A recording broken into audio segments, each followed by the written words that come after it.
So let's get rid of this idea of faith being reckless or the love of God being reckless. God's love is passionate, but it is precise. 그러니까 여러분 우리가 믿음이라고 했을 때 하나님의 사랑이라고 했을 때 절제 없고 이렇게 그냥 아무렇게나가 아니다라고 하는 것을 기억해야 하겠습니다. 하나님의 열정은 그리고 하나님의 사랑은 아주 분명하신 거예요. 하나님은 분명하게 가시고자 하는 그 길이 있으세요. And the life of discipleship is not careless or reckless, it is precise. 그리고 예수님의 제자도 그냥 마음 내키는 대로 살아가는 아무렇게나 사는 인생이 아닙니다. 분명하게 가고자 하는 그런 목표가 있는 거예요. In fact, that's what the word disciple means. It comes from the word discipline, which means something that is precise and has definition. 그러니까 여러분 제자라고 했을 때 그 제자 안에 그 단어가 들어가 있죠. 훈련되어진이에요. 뭘로 훈련되어졌겠습니까? 하나님의 뜻 가운데서 우리가 하나님의 길을 가는 데 있어서 훈련되어진 사람이다예요. 그냥 아무렇게나 기분파로 사는 것이 아니다. We wouldn't be reckless in any other endeavor. 여러분 그렇게 우리가 인생을 기분파로 살면 어떻게 되는지 아시죠? You want to learn engineering, then I'll say, well, just do whatever you want. 여러분 그 엔지니어들 많이 계시잖아요. 하고 싶은 대로 한번 해보세요. You know, maybe modern art, we could say. They just throw the paint on the canvas. But even they say, well, first learn the basics, learn the classics, and then you can throw paint on a canvas. 모던 아트들은 조금 그렇게 하는 것 같아요. 이렇게 기분 나는 대로들 하시는데 모던 아트도 보면 이제 그래도 그릴 줄 알아야 된다 해서 이제 연필 쥐는 법부터 해서 다 가르치고 나서 하고 싶은 대로 해라라고 하죠. Anyway, the whole concept of throwing paint on a canvas, it comes from postmodernism, which is contrary to the idea of truth. 하여간 이 벽에다가 페인트 집어 던지는 건 포스트 모더니즘이고 진리에 있어서 반하는 그러한 생각입니다. So it's careless. It's not precise. 그러니까 사실 그거는 어떤 생각이 있는 게 아니에요. 그냥 목표치가 일치하는 게 아닙니다. Truth has precision. God's word has precision. We as disciples need precision in our spiritual 그러니까 life. 여러분 우리는 믿는 자로서 관점이 명확해야 합니다. 우리가 영적으로 관점이 있어야 돼요. 제자로서는 가지고 있는 관점이 있는 겁니다. So Jesus comes out in the power of the Spirit. He begins ministering immediately. 예수님께서 이제 성령의 충만함을 받고 광야에서 나오셨어요. 그리고 사역을 바로 시작하세요. And people are amazed by his teaching and by his miracles. 사람들이 깜짝 놀랍니다. 예수님의 가르침에 대해서 그리고 예수님의 기적에 대해서죠. And right away his fame begins to spread. 예수님에 대한 그런 소문이 여기저기 퍼집니다. Pretty soon the Pharisees are coming out to check him out. 바리새인들조차 한번 나와 봤어요. And already there's controversy stirring. 거기에 막 복잡한 이제 자기들이 생각하고 의심하는 것들이 생겨요. But he's primarily ministering in Galilee, in the cities around Galilee. 근데 예수님은 대부분의 공생애를 갈릴리 지방에서 행하셨거든요. And he comes to Capernaum. 가버나움으로 오셨어요. Now in Capernaum, this is where Peter had a big home. 가버나움은 베드로의 집이 있는 동네입니다. And it says that when Jesus went into the synagogue in Capernaum, 예수님께서 가버나움에서 회당에 가셨는데 he taught in that synagogue. 그 회당에서 가르치셨어요. That's where there was a man who was demonized in that synagogue. 거기에 이제 귀신 들린 사람이 있었습니다. Jesus commanded the demon to be silent and come out of the man. 귀신 보고 예수님께서 조용하라 명하셨고 나와라 하셨어요. Instantly the man was delivered. 그 사람이 이제 귀신이 축출됩니다. The people were shocked. They said, "What is this?" 사람들이 아주 깜짝 놀라죠. 이거 뭐냐 하죠. They'd never seen this kind of power or authority. 이러한 권위와 능력을 본 적이 없으니까요. And so it says Jesus came out of the synagogue and immediately went into Peter's house. 예수님은 회당에서 나오셔서 이제 베드로의 집에 들어가세요. Now, if you have ever been to Capernaum, you know that Peter's house is immediately in front of the synagogue, so this corroborates what Scripture tells us. 가버나움에 가면 이제 가버나움 회당이랑 베드로의 집이 바로 옆에 붙어 있어요. 그러니까 이제 성경이 그대로 말씀하시는 거예요. 회당에서 나와서 바로 들어가시더라. 나오면 바로니까 바로 들어가신 거예요. Peter and his family had a very successful fishing business, so they had the biggest home in Capernaum. 베드로는 굉장히 성공적인 어업을 하고 있었어요. 그러니까 아주 큰 집을 소유하고 있었고 그 가족이 그 동네에서 아주 유명했던 가족입니다. So when the rich young ruler refused to follow Jesus, 젊은 관원이 예수님을 따르기를 거부했을 때 and Peter says, "Well, we gave up everything to follow you." 베드로는 이렇게 말하죠. 우리는 다 버리고 주님을 따랐습니다. So we see Peter is kind of putting himself momentarily in the shoes of this rich young ruler and saying, well, I understand what this man went through, but unlike him, I chose to give up everything and follow Jesus. 베드로가 젊은 관원을 보면서 자기 생각을 해본 거지요. 나도 뭐 많았는데 나는 다 내려두고 따라왔는데 이 생각을 한 거예요. So for all of Peter's faults, understand he gave up everything to become a Jesus disciple. 그러니까 베드로가 생각할 때 이제 예수님의 제자로서 자기는 모든 것을 버렸다라고 하는 겁니다. Now we saw before that Jesus has already met Peter. He prophesied his name change, but Peter has not become Peter yet. 전에 이제 예수님은 이미 이 사건 이전에 베드로를 만나신 적이 있어요. 지금도 이제 베드로의 이름이 베드로가 아닙니다. 시몬이지요. 그 전에도 이제 시몬으로서 예수님이 만나 주신 거예요. And Peter, even though now he's met Jesus and now there's relationship, but he hasn't forsaken everything yet and exclusively gone on the road with Jesus. 근데 이제 전에나 지금 이 사건에 있어서는 아직 이제 예수님을 알고는 있지만 베드로가 이제 예수님을 따르는 제자가 된 시점은 아니에요. Jesus has initiated relationship with these disciples. They're forming a community of relationship, but Jesus is still ministering in this area and they're interacting with him. 이제 예수님과 제자들이 알아가는 과정이에요. 그러니까 예수님께서 갈릴리 지방에서 이렇게 예수님의 사역을 조성하고 계신 가운데에서 이제 이 사람 저 사람을 알게 되시는 그러한 시점입니다. So when Jesus meets them here at the Sea of Galilee, this is not the first time that he's met these four fishermen. 그러니까 예수님께서 갈릴리 지방에서 이 네 명의 어부들을 만나셨을 때 처음 만나신 건 아니에요. Because we already saw in John chapter 1 that Jesus is Nathanael with Bartholomew, because when we do the names, we don't find Nathanael in the other Gospels. So they said, well, maybe Nathanael is the same person. We don't know. 이 예수님의 제자 중에 바돌로메라는 사람이 있습니다. 이 나다니엘이라는 이름이 다른 복음서에 나오질 않고 예수님의 12제자 가운데 나오지 않기 때문에 사람들, 학자들 가운데서는 이 바돌로메가 나다니엘일 것이다라고 하는 그런 추측이 있기도 해요. 많은 의견인데 아주 확실하게 우리가 알 수는 없습니다. But what we do see in this initial time of Jesus' early ministry is these loose relationships are slowly forming. 그러니까 예수님의 초창기 사역 가운데 이렇게 점점 더 이제 알아가시면서 예수님의 그런 제자 공동체가 세워지고 있어요. And it's very similar to the way that you and I come to faith in Jesus. 이런 방식으로 예수님 앞에 나왔잖아요. We also see two different accounts of Jesus meeting these four fishermen. 예수님께서 이제 네 명의 이 어부들을 두 번을 만나셨는데 So in two of the gospel accounts, and what we see here today, we see in Matthew and Mark, 오늘 보는 말씀이 이제 마태와 누가복음에 나오는 것이고 이제 다른 복음서에서 이미 만나신 것을 보았습니다. this is early in Jesus' ministry. 예수님의 초창기 시점이에요. He's walking by the Sea of Galilee. 갈릴리 지방을 걸으셨는데 He sees Peter, Andrew, James, and John. He's already met Peter and Andrew, we know for sure. 그 어부의 일을 그날 그만뒀다는 건 아니에요. And we know that because later in Luke's gospel, he gives us that day when they finally forsook everything, gave up everything, and they went on the road with Jesus. 누가복음을 봤을 때 우리가 이제 나중에 정말로 어업을 관두는 날이 나오거든요. 그러니까 이때는 그날 이제 물고기 잡던 거를 멈춘 거고 나중에 이제 진짜로 어업을 멈추고 예수님을 따르는 일만을 전적으로 하게 되는 날이 나와요. So this is just the initial call. 그러니까 여기는 이제 예수님이 처음 불러주신 일이에요. Jesus is passing by. He meets two of them, not all four at the same time. 예수님께서 네 명을 한꺼번에 부르신 게 아니라 두 명을 먼저 부르세요. He knows them. They know him.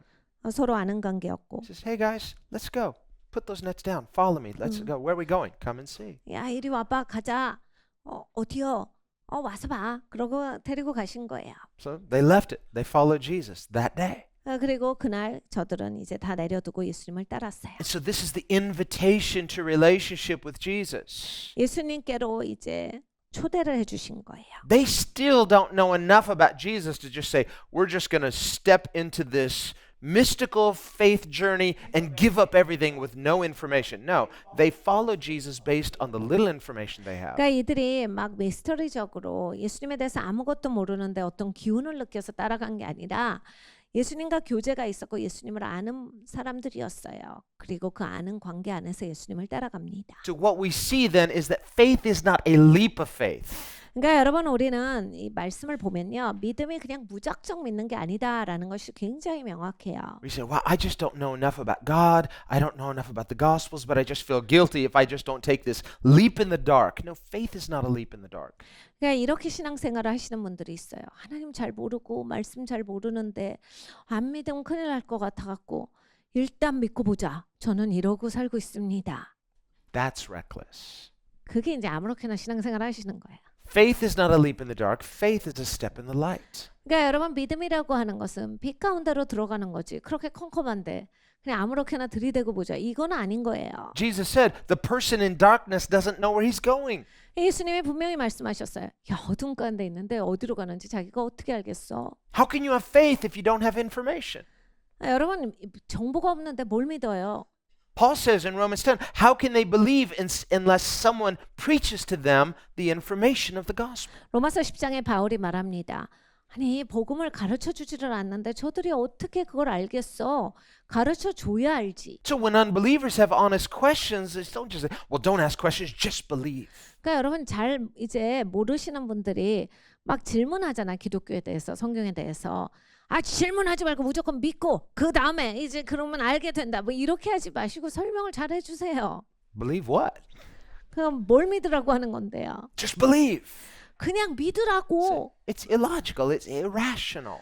상당히 비논리적이에요. 비성적이고. Saving faith, following faith is not like that. 여러분 우리를 구원하는 믿음, 예수님을 따르는 믿음은 그런 믿음이 아닙니다. That's reckless. It lacks precision because it lacks information. 그러니까 여러분 정보가 없으니까 어디로 가야 할지 방향성도 없는 믿음이고 그냥 아무렇게나 되는 대로 그냥 믿고 보자 이런 믿음이에요. So in John's gospel, the first day Jesus meets them, he doesn't ask them to give up everything and follow him. 그래서 이제 요한복음을 보면 예수님께서 이 사람들을 처음 만났을 때부터 다 내려두고 나를 따르라 이렇게 하시지 않는 겁니다. The second time he meets them, he tells them to follow him that day. 그러니까 두 번째 예수님께서 그들을 만나셨을 때 그날만 따라오라고 하신 거예요. He says, leave your nets. Just leave them where they are. Come on, let's go. 야 그거 그물 좀 두고 나 좀 따라와봐. 와봐. 그날 부르신 거예요. But he doesn't say, count the cost, give up everything, it's me or nothing. 그날 예수님께서 비용을 계산해봐. 나를 택하든지 업을 택하든지 둘 중에 하나래. 뭐 이렇게 하신 게 아니에요. And they'd be like, we barely know you. I mean, this is so big. It's so sudden. Like, how can I know what to do? 여러분 예수님 그렇게 안 하세요. 이제 겨우 예수님과 얼굴 튼 사이예요. 저들이 예수님을 잘 모르는데 예수님이 그렇게 강요하시지 않죠. So he's not that way. 예수님은 그런 식으로 일하시지 않아요. God will meet us where we're at. He's generous. 하나님이요 참 관대하세요. 그냥 내가 있는 자리를 진짜 잘 아시거든요. 내 상태. 내 상태에서 나를 만나주세요. So they followed him that day. 그래서 그날은 이제 이 제자들이 예수님을 따릅니다. And it was an amazing day. 놀라운 날이었어요. They saw things they'd never seen before. 한 번도 보지 못한 것을 봅니다. Wow, this is amazing. 와 놀랍습니다. So they followed him the next day. 그래서 계속 따라요. And the next day. 그 다음 날도 And they 따라요. just kept following him. 계속 따라갑니다. You know, they might have gone home and, Peter had Jesus over to his house. He says, hey, my mom is sick. Can you pray for her? 그래서 이제 베드로 집에 또 가게 되시는데 저희 장모님이 아픈데 기도해 주실 수 있나요? So he's still living at home. 그러니까 여전히 이제 베드로가 자기 집에 살고 있었던 거죠. And so Jesus is coming and going. 그러니까 예수님은 왔다 갔다 하셨어요. And so Capernaum becomes more or less by default his base of ministry, mainly because that's where Peter lives. 가버나움이 예수님의 이제 메인 사역의 근거지가 됩니다.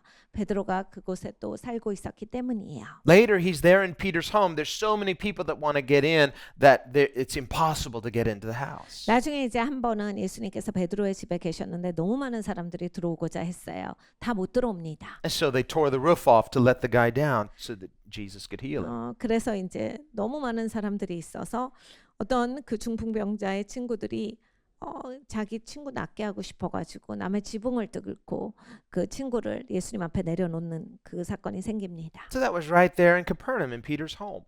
다 이제 가버나움에서 일어났었고 그것은 베드로의 집에서 일어났던 일이에요. Interestingly, you can go to Capernaum now, and now the roof is literally off. You can look down. There's glass there, but you can see into the home.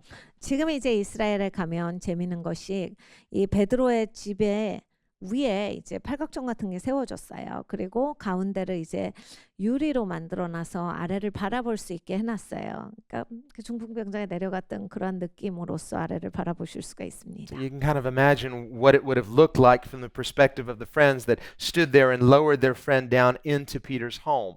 베드로의 집에 이제 자기 친구를 내려놓은 사람의 입장에서 이제 베드로의 집을 아래로 내려보실 수 있습니다. And so we see Jesus, he's ministering, he's coming and going. They're still doing their business, but they're also relating to Jesus. 그러니까 예수님은 이제 사역하러 이렇게 종종 왔다 갔다 하셨고 이제 나머지 제자들은 계속 이제 어업을 하면서 예수님과 교제를 두고 있었어요. Later, after all of this, Jesus then meets these four fishermen again at the Sea of Galilee. 나중에 이제 예수님께서 갈릴리 호수 근처에서 이들을 만나시는데 And because there's so many people pressing in, he uses one of their boats to preach to the crowd. 사람들이 많이 쫓아왔기 때문에 예수님이 저들의 배를 빌리시고 설교를 하신 날이 있어요. By this time, he's already in a relationship with these four fishermen. 이제 이미 알고 계셨던 시간입니다. After he preaches, he says, "Let down your nets for a catch." 그리고 이제 다 설교하시고 나서 물고기를 잡자 하셨어요. Now, understand, they've already seen Jesus heal people. 이들은 이미 이제 예수님을 본 사이고 They've already been spending time with Jesus, going with Jesus places, observing his life. 예수님을 치유하시는 것을 봤고 또 이제 예수님의 삶을 봤던 그러한 시간입니다. So when he says to them, "Let down your nets for a catch," they're not like, "Who are you and why are you telling us this?" 예수님께서 그물을 내려라라고 했을 때 이상한 얘기가 아니었던 거예요. 누구신데 그런 말을 다 우리한테 하는 거예요. 누군데 우리한테 이걸 시켜요? 이렇게 할 수 없는 사이예요. We also see a pre-existing relationship because Peter calls Jesus Master. 그리고 이미라도 이제 관계가 있다라고 하는 것이 베드로가 이제 예수님을 부를 때 마스터라고 주님이라고 부릅니다. So by this time, Peter and the others consider themselves, "We are disciples of Jesus." 왜냐하면 이 시점에는 이제 예수님 앞에 이 베드로와 다른 그 형제들이 자기들을 예수님의 제자라고 생각하고 있다를 거기에서 비춰볼 수 있어요. So they're disciples, but they're doing their job. 그러니까 제자들이 이제 자기들의 일을 하고 있다가 They left their nets before that day, but now they're back doing their job again. 이제 그물을 내려놓은 날도 있지만 또 이제 계속 어업을 하고 있는 거예요. But this time, when Jesus tests their faith, the nets break and they forsake their nets and they follow Jesus. They forsake everything to follow Jesus. 예수님께서 저들의 믿음을 그 테스트하시던 그날에는 그물이 찢어집니다. 예수님께서 그날에 이제 그물을 내려두고 나를 따르라라고 했을 때 저들이 이제 완전히 주님을 따르는 그러한 삶으로 바뀌어져요. And that's really the main difference between Matthew and Mark's account, which are the same story, and Luke's account, which happens later. 그러니까 마태와 마가는 같은 이야기를 적고 있고 누가복음은 나중 이야기를 적고 있고 We also see two different accounts of Jesus in Nazareth. 나사렛에서 또 예수님께서 이제 있으셨던 두 번의 사건들이 또 성경에 나옵니다. Where in Luke's account it happens after Jesus comes out of his testing in the wilderness. 누가복음은 예수님께서 이제 광야에서 테스트 받으시고 나오셨던 사건을 적고 있고 That's where he reads the scroll, they reject him, they actually try to kill him. 그때 이제 이사야서 말씀을 읽으셨고 예수님께서 오늘날 이 일이 이루어졌도다라고 했기 때문에 저들이 이제 예수님을 절벽에서 밀어서 죽이려고 합니다. But later we see Jesus coming back to Nazareth. 네, 나중에 예수님께서 나사렛 동네 다시 가세요. Now, you would think that Jesus, okay, he's never going to go back to Nazareth again. And after the second time, we don't see Jesus coming to Nazareth again, but he does come again, and he could do no great miracle. 이제 예수님이 오늘날 이 일이 너희에게 이루어졌다라고 하시고 저들이 예수님을 절벽에서 떨어뜨려서 죽이려고 한 다음에 다시 안 가셨을 것 같은데 한 번은 더 가세요. 근데 예수님께서 그리 많은 기적을 행하시지 못하셨더라예요. 그리고 나서는 다시는 가시지 않아요. 성경에는 적어도 나오지 않습니다. So this time they don't try to kill him. 이번에는 사람들이 예수님을 죽이려고 하진 않아요. This time he's become famous. His fame has gone abroad. Everyone's heard about his miracle ministry. 두 번째는 예수님께서 이미 유명하게 된 이유입니다. 예수님이 많은 기적을 일으키시더라를 다 들어본 상태예요. Whereas the first time he hadn't started his public ministry. 첫 번째는 예수님의 공생이 시작 전이니까. But this time, even though they've heard about these miracles and they're saying, what is this? How can Jesus, the carpenter's son, do such great miracles? 네, 이제 두 번째는 이 사람들은 이제 예수님이 자라난 걸 본 사람들이잖아요. 아니 목수 아들 예수가 어떻게 이런 걸 하지? 어떻게 된 거야? 이런 기적은 어떻게 일으킬 수 있는 거야? 의아하게 생각하는 시점이에요. And so they reject him not once but twice. 그래서 이 나사렛 사람들은 두 번이나 예수님을 이런 식으로 And they say, 거부합니다. he couldn't be the Messiah because of familiarity. 너무 예수님이랑 익숙한 사이들이었기 때문에 예수님을 메시아로 인정하지 못해요. And so Jesus, he still does a few miracles, but he can't do much. It says he could not do any great miracle. 예수님께서 나사렛 회당에서 몇 가지의 기적은 행하세요. 그렇지만 더 이상 기적을 행하시지 못합니다. 성경에 말씀하시는 바 저들의 믿음이 없는 거로 예수님께서 그리 많은 기적을 행하시지 못하더라예요. Now when it says he could not, some people are confused by this. 그러니까 못하더라라는 성경의 말씀 때문에 어떤 분들은 이것이 또 혼란스러워요. Because they say, how could there be something Jesus couldn't do because he's God? 예수님이 못하는 것도 있어요. 하나님이신데요. But when it says he could not, it doesn't mean that it was impossible for him to do something. It just means he's not going to overpower someone's willfulness. 그러니까 예수님께서 못하신다라고 하는 것은 막 하나님으로서 할 수 없는 게 있다라고 하는 게 아니라 그냥 저들이 믿지 않는 것을 예수님이 꺾으시지 아니하였더라요. 꺾고까지는 하시지 않았다. Jesus will not force somebody to believe. 여러분 절대로 예수님은 누구를 향해서 억지로 믿게 하시진 He 않아요. comes, he presents himself. 예수님 오셔서 예수님을 보여주신 다음에 There's an invitation to believe. 믿어라라는 초청을 Be 주시고 familiar in what they think is a positive way or being in a negative way, criticizing you. 그러니까 긍정적으로도 익숙하려고 하고 부정적으로도 나를 비난하면서 익숙해지려고도 해요. Someone wants to pass judgment on you. 나를 향해서 판단하고 Someone doesn't forgive you. 용서하지 않고 Someone holds a grudge against you. 그래 나를 대적하고 You say, wow, how can I move forward? 와 내가 여기서 어떻게 들고 나가지? Well, it can be difficult, but you're going to have to keep your eyes on God. You can't be a people pleaser. 그러니까 여러분 어렵긴 어려워요. 그렇지만 하나님께 초점을 맞추고 나오셔야 합니다. 사람을 기쁘게 하려고 하다간 여러분 발목 잡힙니다. Jesus said in John 5, I don't seek the praises of people. 요한복음 5장에 예수님께서 말씀하셨어요. 나는 사람들의 칭송을 받지 않는다. There's one person we need to worry about pleasing, and that's God. 여러분 우리가 기쁨을 드려야 할 분은 단 한 분이에요. 하나님이십니다. And you could think of 100 different scenarios. Well, I have to please these people for my business, or I got to please these people for my social connections. And finally, you are worried about pleasing everybody except God. 여러분 우리가 정말 조심하지 않으면요. 사람 비우마치다 끝나요. 그래 내가 사업하는데 저 사람하고 잘 있어야지. 그 사람 신경 씁니다. 그래 난 또 이 사람하고는 어느 그룹에 속해 있는데 그래도 저 사람도 챙겨야지. 맞아 나 저 사람도 챙겨야 돼. 이렇게 챙기다 보면요. 어느덧 나는 하나님과는 멀어져 있어요. 하나님이 최우선순위 가야 되는데 하나님과 멀어진 상태로 사람만 쫓아다니는 인생이 돼버립니다. Now, God will not be familiar with anybody. 하나님은 아무랑도 익숙해지시지 않아요. So understand when we talk about pleasing God, it's not by you trying to be familiar with God. 그러니까 여러분 하나님을 기쁘시게 하는 데는 하나님과 익숙해진다는 없어요. The way to experience intimacy with God is submission to God. 하나님과 여러분이 정말 친밀해지시는 것은 하나님께 순복함으로써 친밀해지세요. It's a submission of trust. 그러니까 여러분 이거예요. 이 신뢰관계 안에서의 순복이에요. A submission of obedience. 순종함이죠. A surrender of our will. 나의 의지를 하나님 앞에 서렌더하는 거예요. And it's something we need to do daily. 날마다 해야 합니다. As we do it daily, if you're surrendering to God daily and your friends are not surrendering, guess what? There's a gap and it's growing. 그러니까 여러분 사실 이게 순복은 하면 하나님께 가까워져요. 그런데 나랑 같이 있던 무리들이 순복하지 않아요. 여러분이 매일매일 순복해 가면 이제 순복하지 않는 부류들과는 굉장히 갭이 벌어집니다. A lot of people will either consciously or unconsciously slow down in their spiritual growth just because, well, my friends aren't growing that fast, and if I pursue God too fast, maybe there'll be a gap between me and my friends spiritually. 이제 많은 분들이 하나님과의 관계가 늦춰지고 이렇게 더디 이루어지는 이유가 자기들이 이제 친구들과의 발걸음을 맞춰서예요. 그러니까 뭐 같이 사는 식구나 아니면 친구들이 신앙이 이 정도밖에 성장하지 않는 거야. 하나님 앞에 이 정도만 가까이 와요. 그러니까 내가 저들과 발맞추다가 하나님이랑의 관계가 발전이 별로 더뎌가고 되지 않는 케이스들이 제일 많습니다. The answer to that is so what? 여러분 어떻게 하시려고 그렇게 하시는 거예요? That really shouldn't be a problem. 여러분 그거는 정말로 있어서 안 되는 문제예요. If being too close to God is a problem, that's a good problem.